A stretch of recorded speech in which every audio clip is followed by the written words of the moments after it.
distinguished delegates, ladies and gentlemen. Good afternoon for everyone. My name is Akram Saud Harasha. I'm Ambassador Permanent Representative of Jordan to the United Nations Office in Geneva. And as a co-convener, I will assist in chairing this afternoon session. We are going to start this afternoon plenary with a spotlight session on scaling refugee employment, policy, partnerships, and labor mobility. I now give the floor to the High Commissioner who will introduce the session. First of all, a big thanks to the Ambassador of Jordan, to Akram for being the co-chair this afternoon. And then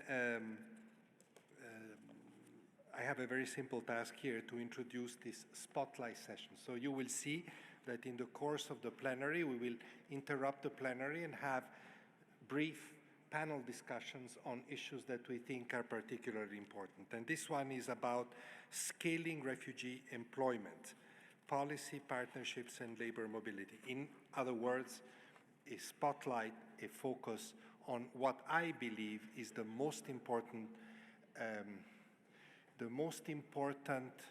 one of the most important areas of work for us. How we may, if we want to make refugees self-reliant, how do we ensure that they work and they earn money?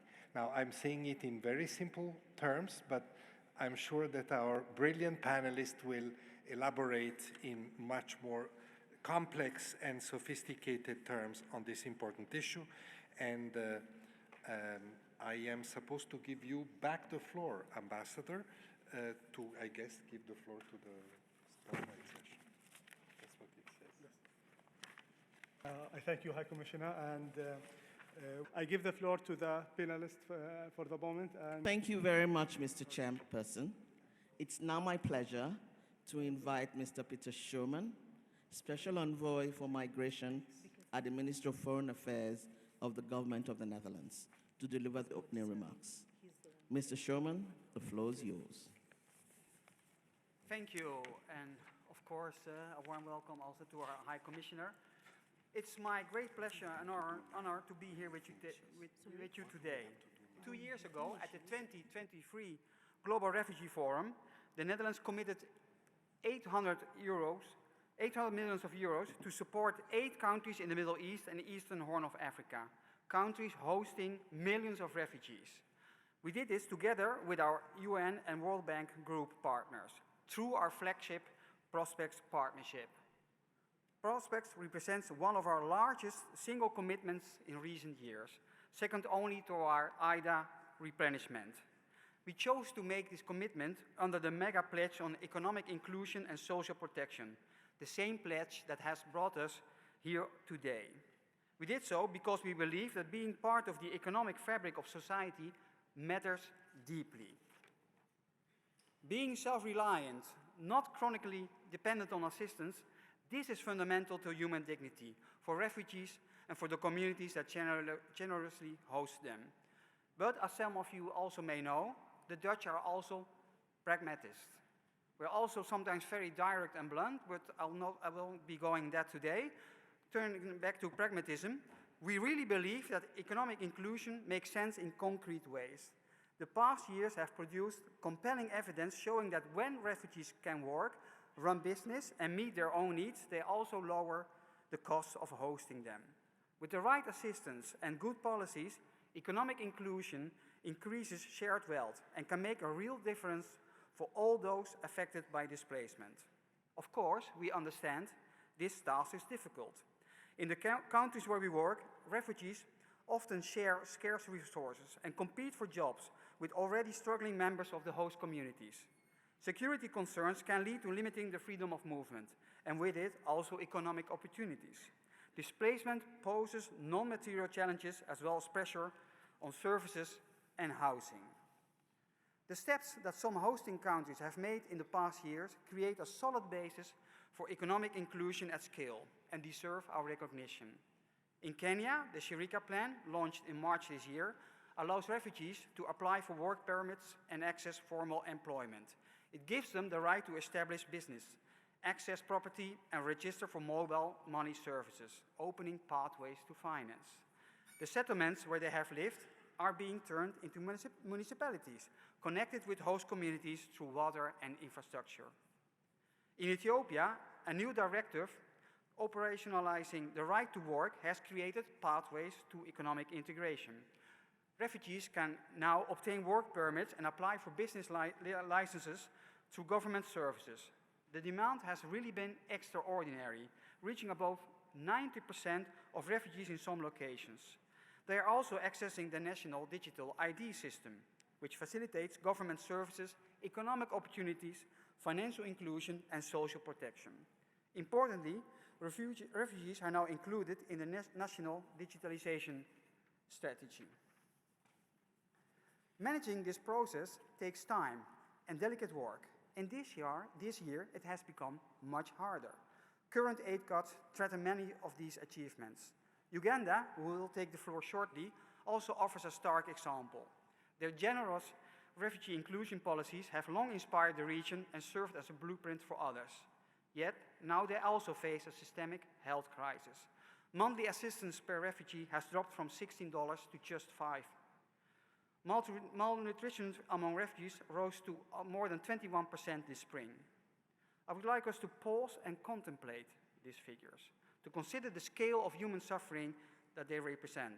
It's incumbent upon us all to ensure that the systems emerging from this shock are resilient and future-proof. Economic inclusion is critical to this goal, and we must maintain the momentum that has been created. This morning, we discussed the advances and challenges at length with countries and development partners. I left that room rather hopeful. Economic integration models can work when properly resourced, and the multi-stakeholder approach, together with governments, private sector, and of course international organizations, is essential for success at scale.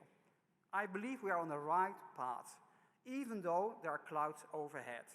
Today we will have some breaks in the clouds as we hear stories about how economic inclusion is being achieved across different contexts by different actors.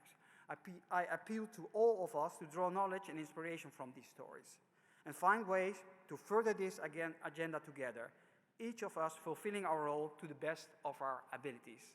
I thank you very much.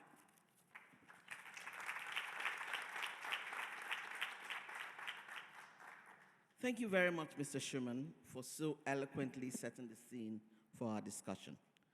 I would like to begin by expressing my sincere appreciation to the Government of the Netherlands for its steadfast support of initiatives that help to shift the focus from traditional humanitarian care and maintenance assistance towards more sustainable pathways, ones that bring meaningful benefits to both host communities and refugees.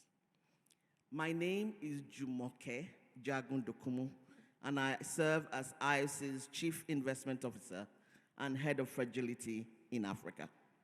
In this role, my team and I focus on the strategic design and delivery of impactful private sector solutions that create jobs and expand economic inclusion and foster resilience in fragile, conflict-affected, and forced displacement contexts in Africa. It's my pleasure to introduce our first discussion segment featuring distinguished colleagues from the Government of Uganda, the International Labour Organization, ILO, and Asolavoro. Together, we'll explore how inclusive policies and enabling environments in host countries, as well as strategic partnerships, can unlock the incredible potential of refugees as significant contributors to sustainable inclusion in their communities.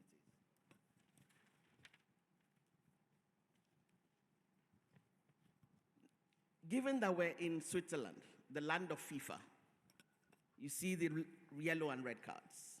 The panelists have a set time, and what we will do is when they're 1 minute to the end of their time, they will get a yellow card.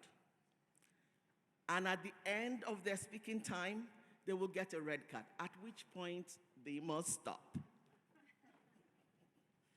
So my colleague on my right used to be a referee, so we'll test him out first. So to begin, I'd like to turn to Agre Kibenge Permanent Secretary for the Ministry of Gender, Labor and Social Development from the government of Uganda. Uganda pledged to create 300,000 meaningful economic opportunities for refugees and host communities. What are the most critical measures, including policy reforms and system strengthening, to achieve this goal? And how can partnerships help to scale these efforts nationally and regionally? Thank you, moderator. The pledge made by Uganda is under the thematic area of increasing resilience and self-reliance.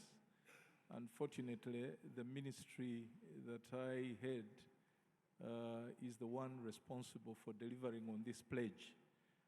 And we have done this initially by coming up with a jobs and livelihoods integrated response plan that we have been implementing for the last 5 years. We are now reviewing that plan for another 5 years because we have not yet met all the targets we've set ourselves.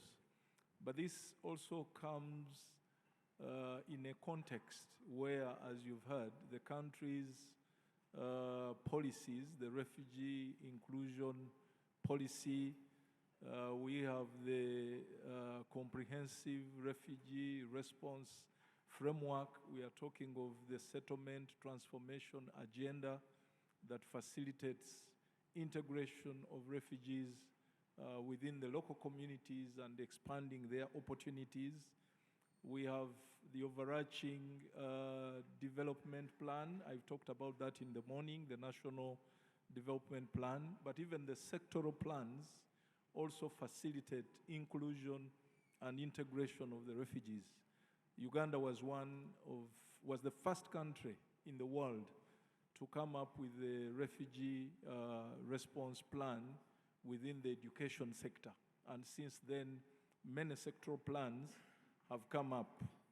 On these reforms, we have also simplified registration, enforced inclusive labor laws, and expanded financial inclusion so that refugees and host communities can jointly participate fully in our economy.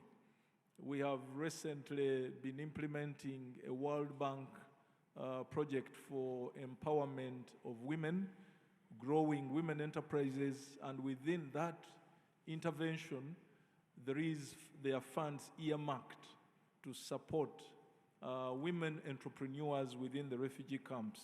But we have also strengthened systems by establishing job centers, satellite stations in refugee host districts, scaling vocational training. I did talk about inclusion in the technical vocational education and training, introducing digital platforms that connect people to jobs and entrepreneurship opportunities. Partnerships have been at the heart of this success, and we have aligned funding and technical support with our jobs and livelihoods integrated plan. The private sector is promoting inclusive hiring and integrating refugees, and across borders, East Africa, within the IGAD and the East African community, we are encouraging mobility and cross-border trade. A major milestone is the Refugee Uganda Self-Reliance Index, which we launched just in November this year, that enables evidence-based programming. Agriculture remains key. Uganda is an agro-based country, and we exceeded our pledge by developing 20 agro-value chains, including poultry, fish, maize, cassava, oilseeds, and climate-smart ventures. But we have surpassed a number of targets we set ourselves for training, and training modules have been developed across agribusiness, vocational trades, entrepreneurship, and having been a referee, I can only commit that Uganda will do much more under the plan we have developed. I thank you. Thank you very much, PS, and thank you for being our guinea pig in the red card, yellow card system. So thank you for those insightful points and for highlighting the critical steps Uganda is taking to expand economic opportunities. Let's build on that by turning to our next distinguished panelists, Manuela Tomei, Assistant Director General for Governance, Rights and Dialogue at the ILO. Manuela, beg your pardon. Manuela, drawing on your wealth of experience and reflecting on what we've just heard from the PS, what do you see as the most vital strategic measures and policies to strengthen labor market systems so that both refugees and hosts can access decent work on an equitable basis? And looking more broadly, how can foundational support in host countries be reinforced to boost refugee employability and self-reliance? Long question, but you can do it. Yes, in 4 minutes, right? So thank you very much for the question. Good afternoon, everyone. I would like to start by sharing with you something which was said at early this month in an ILO event on youth employment by a young Congolese refugee who is now living in Uganda. What he said was, we don't lack talents. We need doors that open for us. So somehow I think the question is, what does it take to open those doors? And based on the ILO's experience, our pledge to promote advancing decent work, promoting non-discrimination in terms of access to jobs, to labor market, and to protection, I have identified at least 5 critical areas. The first area is skills development and recognition. Refugee skills and experience at work need to be valued and recognized. And this requires investing in skills profiling, prior learning systems, as well as in investing in training programs that would really provide and equip refugees with the skills for which there is a gap, for the skills which are in demand, because very often there is a mismatch between the training which is provided and the jobs that are on offer. To drive this, the ILO supports labor market information systems, as well as providing support to training providers in order to make sure that the training is competency-driven and is really addressing labor market demands. The second area is fair recruitment. A key ILO priority is holding fair recruitment for all, including in displacement settings and in crisis context. The way in which people are recruited for a job may lead either to decent work and dignity and respect, or to abuse, exploitation, and the risk of forced labor. So I would just like to highlight the fact that we have been supporting Colombia and Costa Rica recently in strengthening their governance system for recruitment processes, as well as zero fees recruitment policies in order to prevent migrants and refugees, including those coming from Venezuela, to be exposed to abuse in recruitment.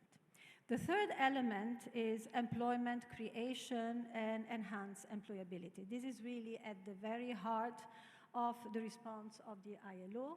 And we have been working, oh my God, we have been working in terms of providing business development services, identifying economic opportunities, providing advice with a view to finding jobs and skills for people. In Jordan, we have managed to reach out to 210,000 people, half of whom are members of host communities. Again, addressing both the needs of host communities and refugees is absolutely essential to prevent backlash and to ignite a dynamic of inclusive development. Fourth, inclusion in national social protection systems. Social protection is essential for support to formal employment, for reducing vulnerability. And we have been supporting in Kenya the revision of the policy together with the National Health Insurance Fund to afford, a new cash benefit for female employee. Last word, partnerships. Partnerships are absolutely essential. Partnership among UN entities aligned with national priorities to support continued services. Thank you very much also for your patience. Thank you. Thank you, Manuela. Thank you for highlighting what is needed to ensure decent work is accessible on an equitable basis.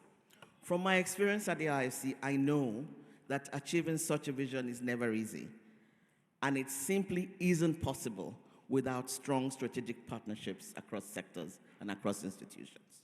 With that in mind, I'm delighted to turn to our next distinguished panelist, Francesco Baroni, President of Asolavoro, the National Association of Work Agencies in Italy, and since 2023, country manager of GI Group Holding Italy, where he coordinates all the group's business lines nationally. Francesco, in 2022, Asolavoro launched the Welcome and Work project as a pilot to support refugees in accessing decent employment. Thanks to an innovative agreement with trade unions, this initiative has since evolved into a systematized national scale model that mobilizes bilateral funds to finance training, welfare measures, and employment pathways, just like Manuela just said. Could you share with us how that transformation unfolded? What were the key factors that made scaling possible? And importantly, what lessons could other countries draw from Italy's experience in institutionalizing refugee inclusion through partnerships and policy innovation? 4 minutes. Floor is yours. Thank you. Good afternoon, everybody. It's really an honor for me to speak here at the Global Refugee Forum Progress Review, sharing with you the results and the development of Welcome and Work project. As you were said, Welcome and Work project was born in 2022, starting from a really strong and effective collaboration that staffing agencies perform with the Italian trade unions. I'm here on behalf of Asolavoro. Asolavoro is the Italian Association of private staffing firms, and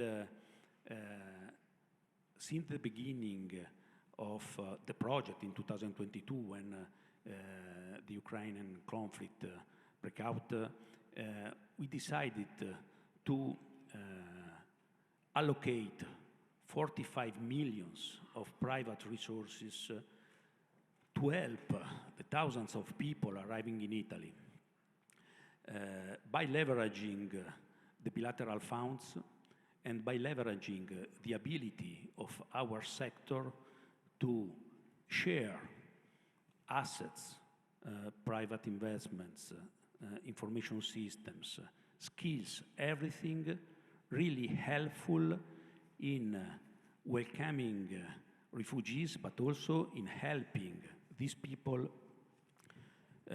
to find a work, to find a job, but also to maintain a high quality level of life. When we started, we immediately discovered that this help was needed not only for the Ukrainian people, but also for all the refugees. And we decided to open this measure to all the refugees in Italy. And since the beginning, thanks to the help of UNHCR, we were able to enlarge the collaboration also to other private and public entities. And this enlargement was really able to improve the impact. Just to give you an idea, from 2022 right now, we helped more than 30,000 people in acquiring a job, and we developed training courses for more than 80,000 people. In 2023, here we made the pledge to transform this emergency project in a stable one.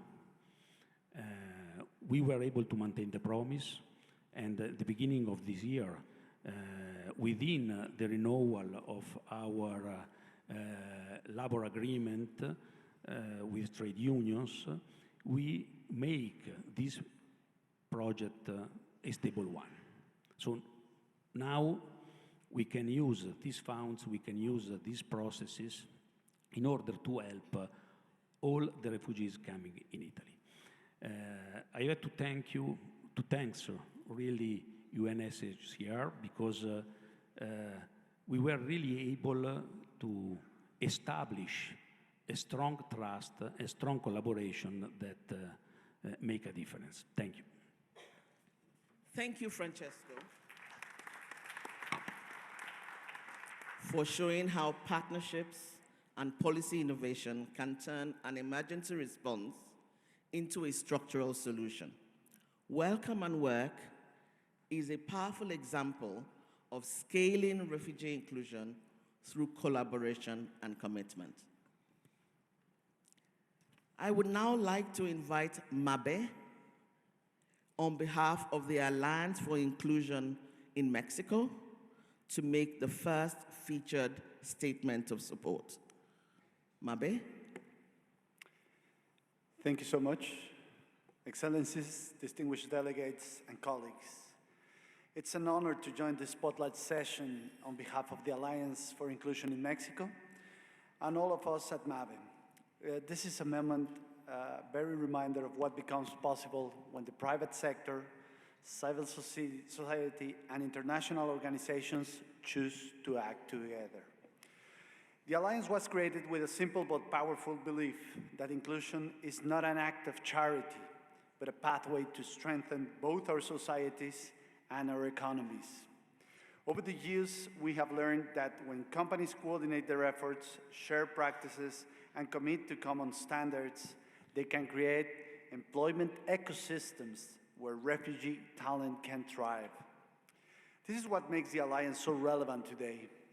It aims to be more than a network. It serves as a collective platform supporting companies to be ready to employ refugees, support them in adopting inclusive practices, and ensures that each new opportunity contributes to a broader sustainable model of work integration.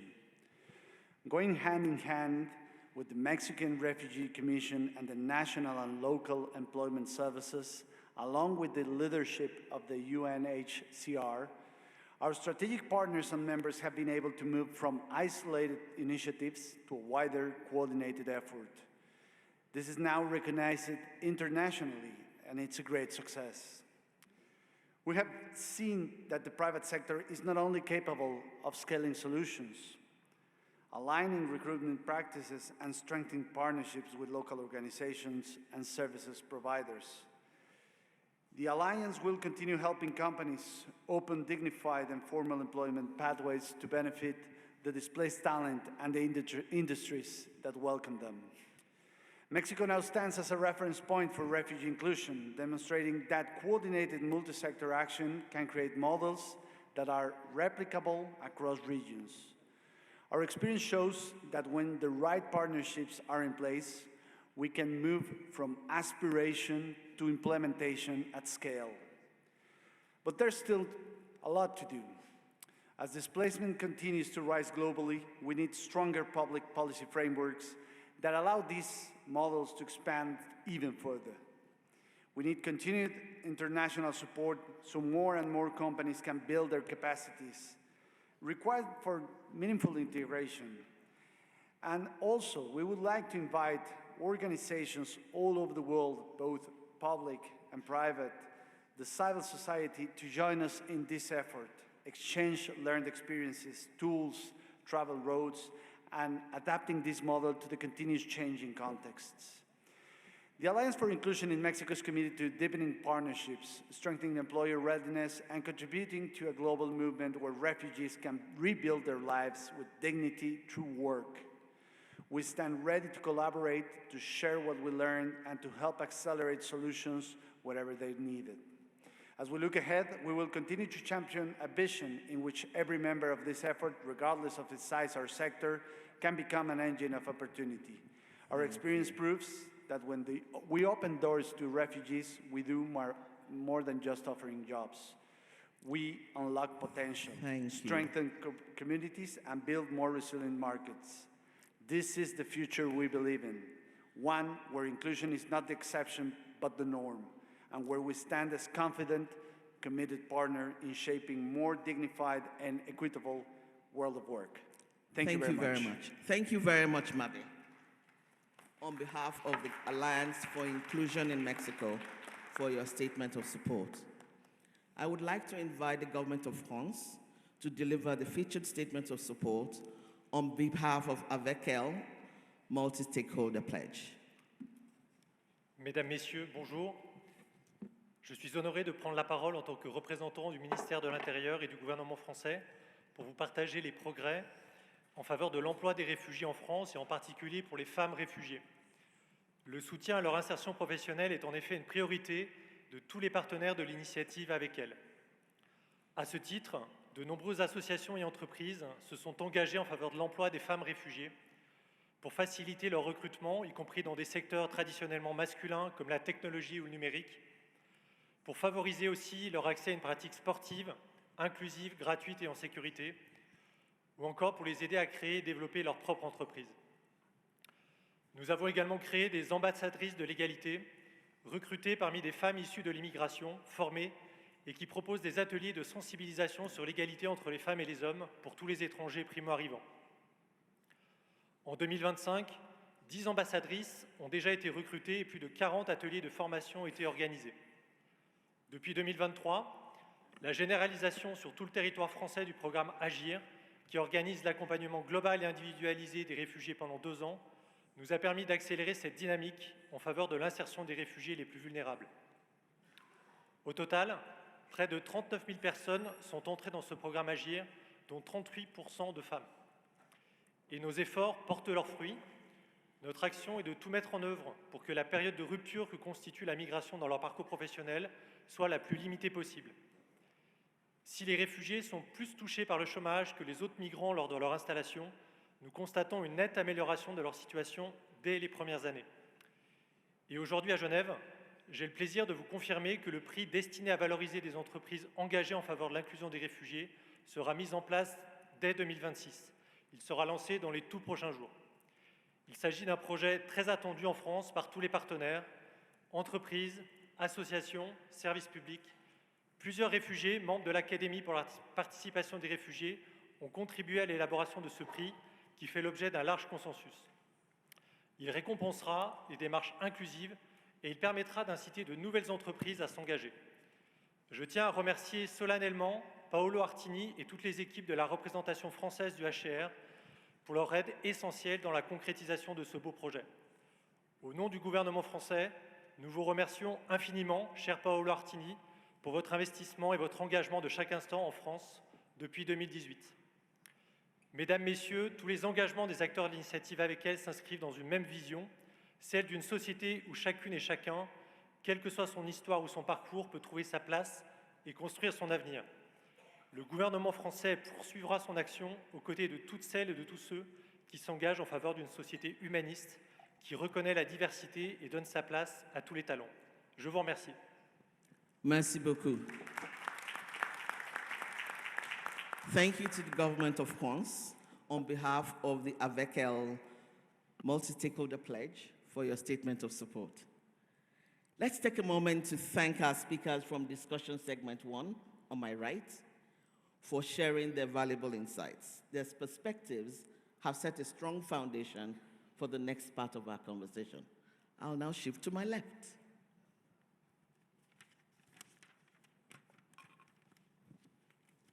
We can now move to discussion segment 2, featuring distinguished colleagues from the Refugee Advisory Committee to the Global Task Force on Refugee Labour Mobility, the Government of Australia, and Fragomen.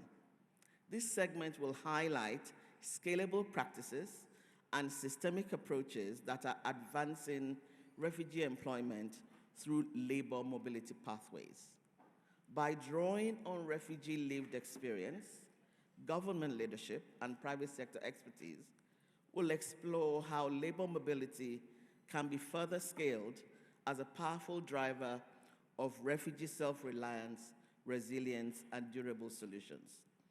To start us off, I'm pleased to turn to our first panelist in this segment, Ms. Bahati Maganjo, supporting the Refugee Advisory Committee to the Global Task Force on Refugee Labor Mobility.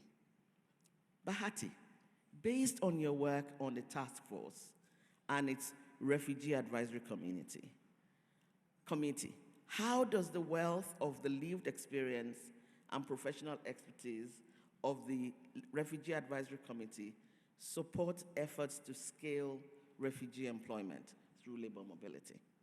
What lessons can be learned from initiatives such as Train to Hire and multi-stakeholder collaborations? Should governments, private sector, and other actors prioritize this to deliver inclusive, measurable impact, especially for women and youth? Long question, but I know you have the answers. Thank you so much, and good afternoon, ladies and gentlemen. For me, the starting point would be recognizing that investing in refugee self-reliance in host countries is essential for scaling employment through labor mobility and other pathways. I speak to this both from lived experience and from my current role, supporting labor mobility through the Refugee Advisory Committee, as well as labor mobility alumni. My own labor mobility journey did not start with a job offer abroad. It started with investments in host countries, in Kenya, where I was a refugee. I got a Duffy scholarship. I went to nursing school. I was able to do an internship at Kenyatta National Hospital. And investments like this allowed me to build a professional identity, first in the country of asylum, then later helped me become eligible and ultimately successful for labor mobility in Canada. Today, they also allow me to contribute back as an advisor, as a consultant, and as someone supporting refugee leadership at systems level. This is exactly where the Refugee Advisory Committee adds value. The RAC, as we call it, brings together people who have lived experience of displacement, but who also have professional expertise in policy, in workforce development, in private sector engagement, and refugee-led solutions. This combination helps ensure that labor mobility pathways are not designed as standalone interventions, but rather extensions of long-term self-reliance investments. From this perspective, one key lesson that we learned from Train to Hire programs is that trainings must be directly linked to job opportunities. It must also be accessible to women and youth.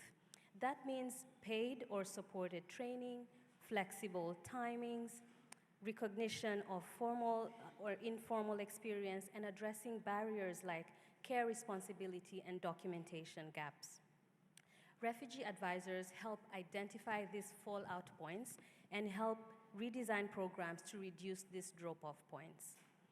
For women and youth in particular, employment is about much more than income.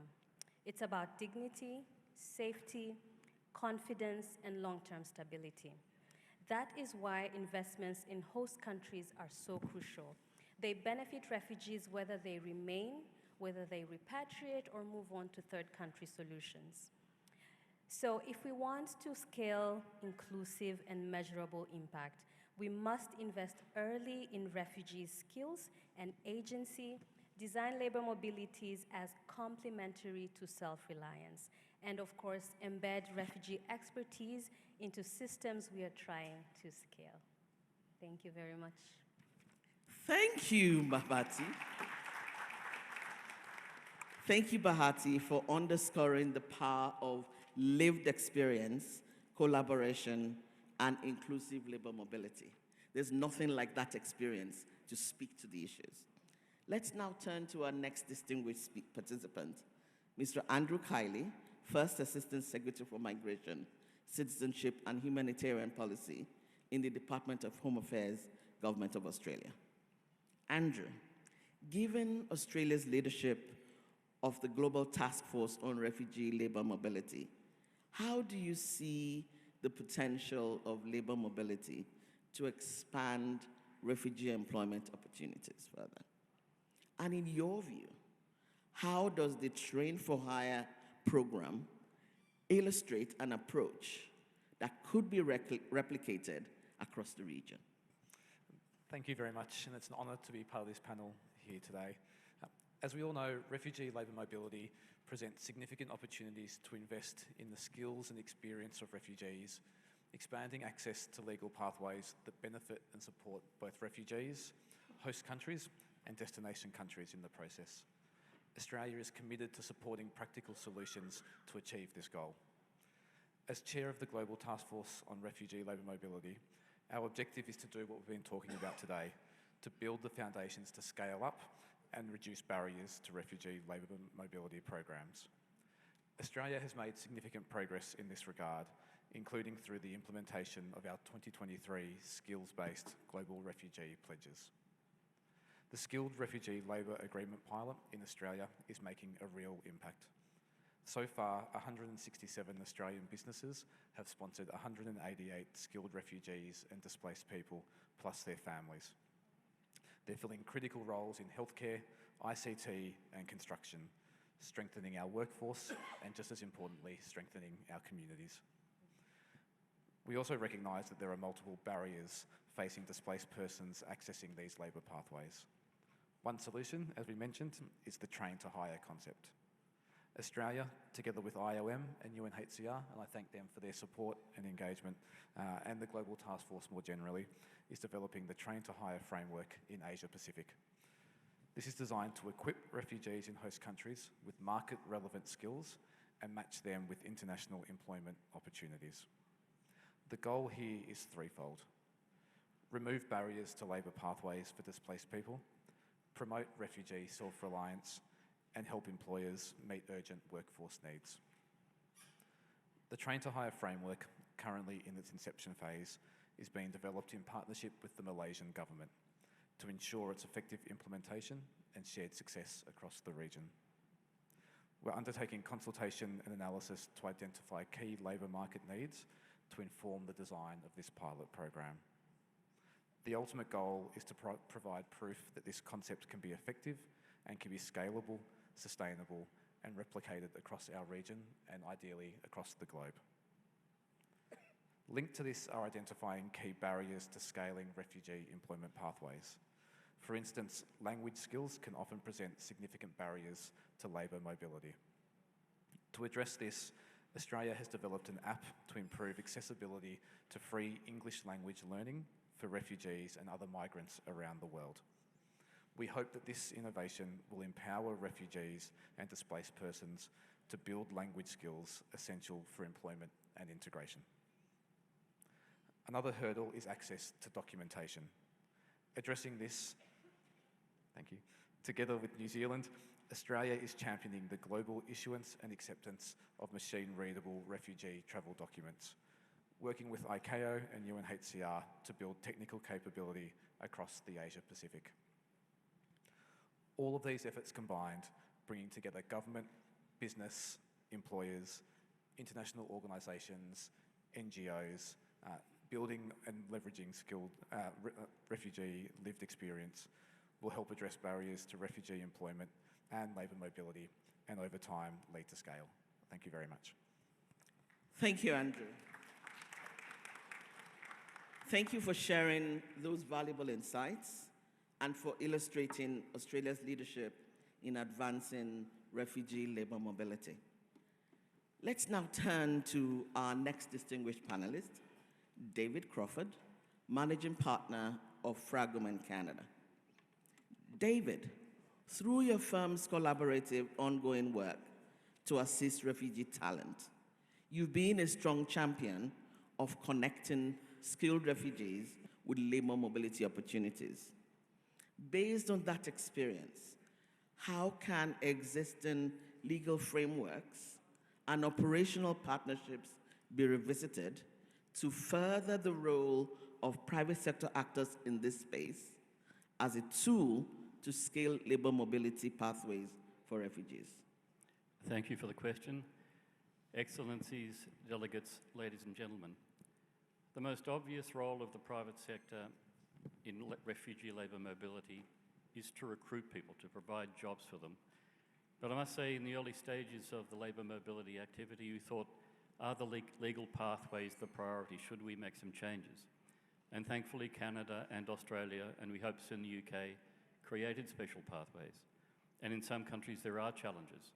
But there are countries where the legal pathways are more facilitative than we might have thought. And we don't think that they are the major barriers to making headway in the number of people who cross borders through refugee labour mobility. I'll share with you 3 areas where employers tell us they'd like to see some change, and an additional insight from my own industry.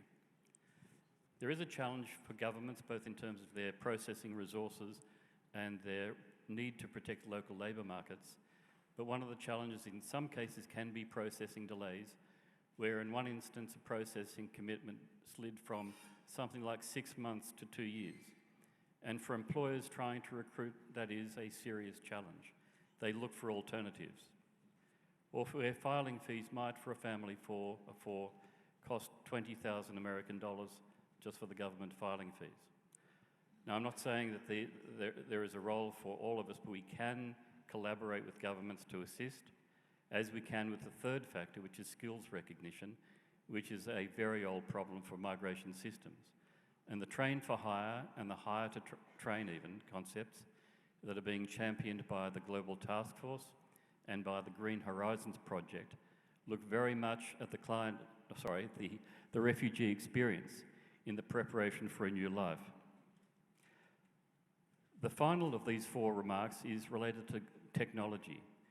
I operate in the private sector. I work in an area where the movement and development of technology to facilitate mobility is incredibly fast. And I expect by 2027, there'll be processes regarding recruitment, immigration, mobility, relocation, destination services, settlement services will be incredibly sophisticated, and the refugee labour mobility movement must be part of that conversation. But we also have an infrastructure, and many of the people involved are in this room. Settlement support, family support, microloans, all of the actors in this space can play a role in what's going on, in addition to better sharing of information of labour mobility projects taking place as we speak. If we can address these issues, we can increase rapidly. Our own firm's commitment was to help 10,000 people over the life of the GRF. We're 2,500 in with a further 1,000 in the pipeline, and that can be expanded if we can do better. But if I go back to the refugee experience, to think about what refugees face, our ambition is to get to a point where a refugee has a choice not only which job to take, but which country to go to. And I can share some facts with you before I finish. 95% of refugees going this way are retained within 12 months of starting with their employer.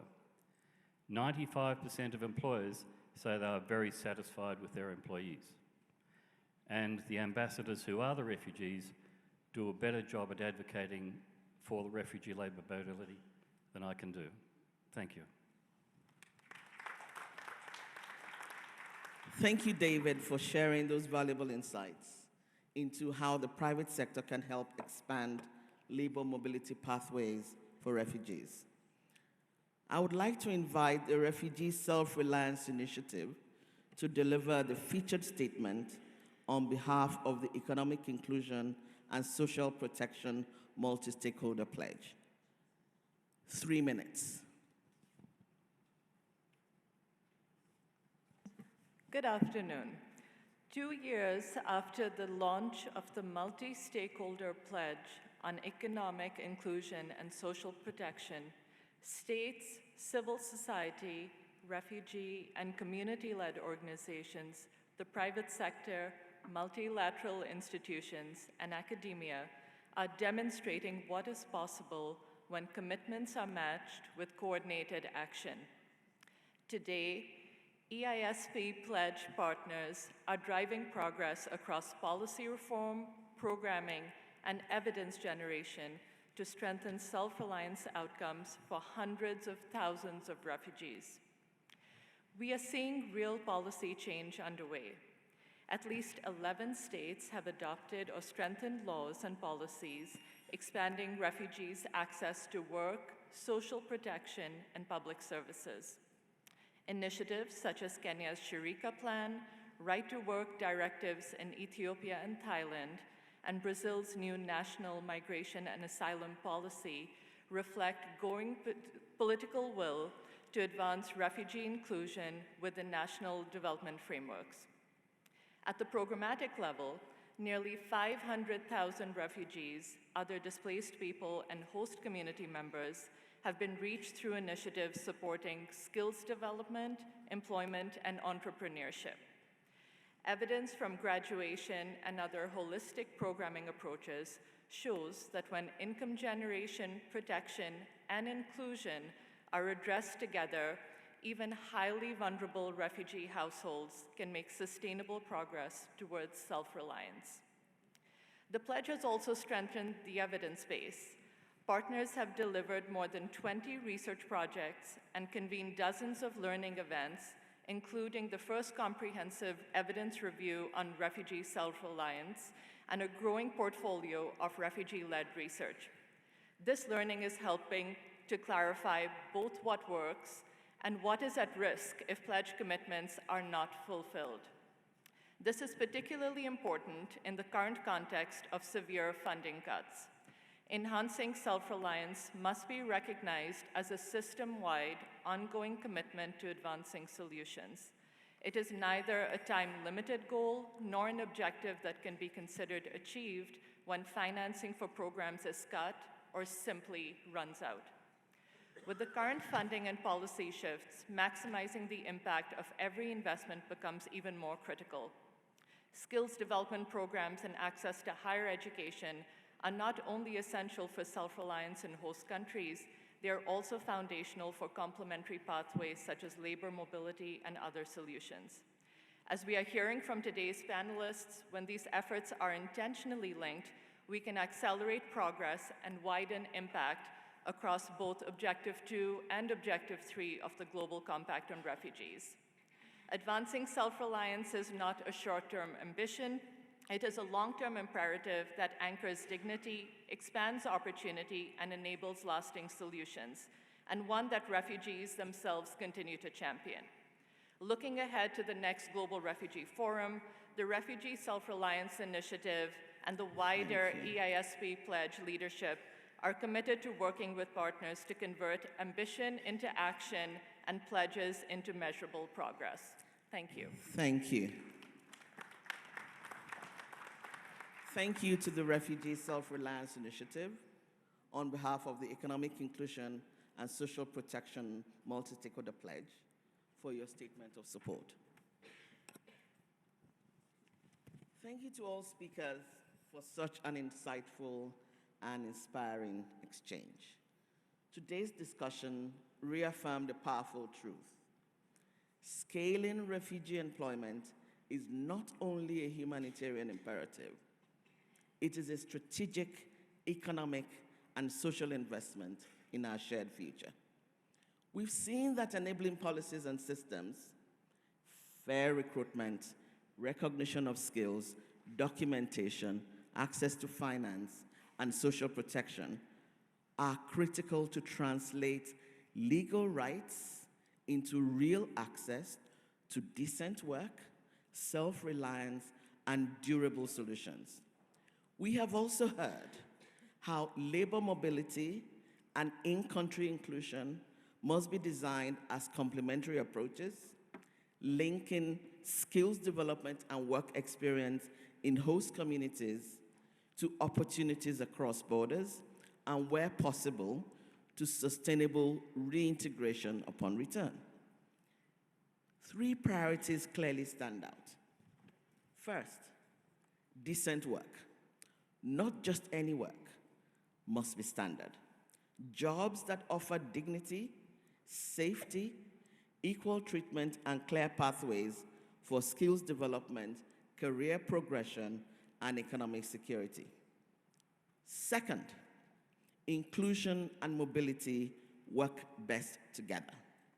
Skills development locally should unlock mobility options. Mobility should reinforce responsibility sharing, addressing labor market needs, and strengthening global solidarity. Not just training for training's sake, training for jobs at hand, speaking with the private sector to understand the gaps that exist. Third, doing this at scale demands collaboration and accountability. Governments, private sector, development actors, and refugee-led organizations must work together, guided by evidence and backed by innovative financing, to turn pledges into measurable impact. Our call to action is both urgent and practical. Governments remove everyday barriers, processing delays, high fees, mobility restrictions, and accelerate skills recognition so rights in law become decent work in practice. Expand safe and regular labor mobility pathways for refugees, including through Train for Hire programs and mutual recognition of qualifications, so skills can move where opportunities exist. Institutionalize meaningful refugee engagement as advisors and partners in the design of labor mobility and employment opportunities. Critically, facilitate private sector investments to create jobs and expand market opportunities in forcibly displaced affected areas, because sustainable solutions require business leadership, risk-sharing mechanisms, and enabling regulatory environments alongside policy reform. The private sector will not just go there because we want them to. Mobilizing multi-year financing to strengthen foundational support, education, training, job matches, digital inclusion, and access to finance. So refugees and host communities can grow enterprises. I'll repeat that, so that refugees and host communities can grow enterprises, fill labor demands, and thrive together. If we sustain this, grounded in evidence, accountability, and a shared commitment to decent work for all, we can scale economic opportunity, strengthen self-reliance, and deliver durable solutions. It's now my privilege to invite Zara Kassam, Head of Private Sector Partnerships at the Amahoro Coalition, to deliver closing remarks. Zara, you've got 5 minutes. Thank you to our moderator, our panelists, and to all of you who have offered statements of support. Today's discussion makes one thing unmistakably clear. Scaling refugee employment is no longer a question of whether it can be done, but of how quickly we are prepared to move from intention to execution. Across both segments, we heard a strong and encouraging convergence. Governments show what enabling policy looks like when it is applied in practice. Employers and labor market actors demonstrated that inclusion is not charity, but sound economics. And refugees themselves reminded us that dignity does not come from assistance alone, but from the ability to work, contribute, and shape one's own future. Let me share a quick story. Kapera Mungoza Jean is an Amahoro Fellow and a refugee from the Democratic Republic of Congo, now living in Nakivale, Uganda. He is the founder of two interconnected technology initiatives, Connect Refugee, a mobile application that provides essential information to displaced people, and Compass Digital Hub, a training center that equips refugees with digital skills to build their own livelihoods. His story challenges common assumptions. We do not often associate refugees with coding, technology, or digital entrepreneurship. Yet, talent has no borders. In today's interconnected world, where technology and artificial intelligence are rapidly reshaping labor markets, we cannot afford to ignore the skills, ambition, and leadership emerging from displaced communities themselves. As crisis becomes increasingly protracted, more refugees are stepping forward, claiming their rightful place in society, and making deliberate choices about their careers and futures. This reality is reinforced by evidence. On World Refugee Day this year, we launched the Pathways to Employment report series covering 15 countries. The findings echo what many of you have emphasized today. We must move beyond pilots and fragmented initiatives towards systems that align policy with labor market demand, systems that recognize skills, enable mobility, and unlock cross-border pathways, and systems that are financed not as short-term projects, but as long-term investments in shared prosperity. At Amahoro Coalition, we believe employment is the most durable solution we can offer, not only for refugees, but for host communities and national economies as well. When refugees work, businesses grow, labor shortages are addressed, and societies become more resilient. This is responsibility sharing in its most practical and impactful form. However, progress will only be possible if partnerships deepen. If governments continue to lead with courage, if the private sector moves from the margins to the center of this agenda, if decisions are guided by data, and if people with lived experience remain co-designers of solution, not merely beneficiaries. Scaling also requires focus. We must prioritize sectors with real potential for job creation. Agriculture, for example, employs more than half of Africa's population, with employment shares ranging between 60% and 85% in several countries. This is why we have partnered with the Bank of Agriculture of Nigeria, the largest agricultural bank on the continent, to support the creation of over 200,000 jobs for refugees and internally displaced people across Nigeria. This commitment is not only about scale, it is about demonstrating what is possible when the private sector steps forward with ambition and intent, and about inspiring others to move faster and to do more. As we leave this room, the task ahead is clear but demanding. We must turn today's commitments into measurable outcomes. We must take what works and scale it across borders, sectors, and systems. And we must ensure that when we meet again, we are counting jobs created, pathways opened, and lives transformed. Finally, I would like to invite you to continue this conversation beyond today. Before we meet again at the Global Refugee Forum in 2027, we will convene the 4th Africa Forum on Displacement next year in Addis Ababa, Ethiopia. Building on successful editions in Kigali, Accra, and Nairobi, this forum will bring together private sector leaders from across the continent to review progress on job creation pledges and to make even bolder commitments. We cannot do this alone. The expertise and experience shared in this session are exactly what will enrich that conversation, and you're warmly invited to be a part of it. Thank you for your leadership, your partnership, and your shared belief that inclusive labor markets are not only possible, but essential. The work continues together. Thank you very much, Zara, Head of Private Sector Partnerships at the Amahoro Coalition, for those insightful closing remarks. It has been a privilege to hear such strong commitments and innovative approaches during this session. I would now like to give the floor back to our chairperson to formally close the session. Mr. Chairman.